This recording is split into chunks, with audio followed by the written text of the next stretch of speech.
Il est né dans les années 40. À cette époque, il avait très peu de charpente. Grâce à des citoyens engagés, il a appris très vite à marcher. Au début, Pépé Fédéral l'a aidé à se tenir debout. Mais dès les années 90, Pépé l'a laissé sans bidou.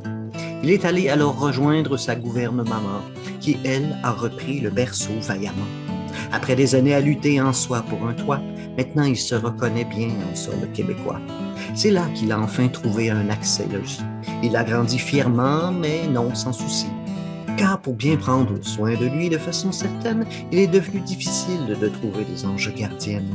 Même si Thérèse de Saint-Eustache aime y travailler, est-ce bien elle qui a choisi de les quitter. Il me semble que Thérèse aurait pu être plus coopérative et de voir avec lui d'autres alternatives. Disons que Pépé Fédéral est quand même revenu dans le portrait avec une stratégie qui est encore pour lui bien abstraite.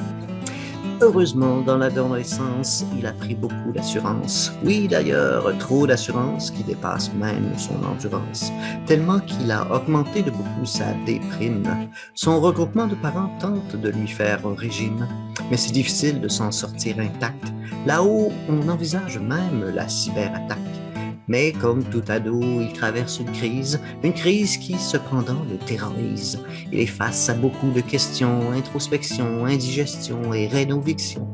Il ne grandit pas aussi vite que tous l'espèrent, même s'il arrive maintenant à l'âge universitaire.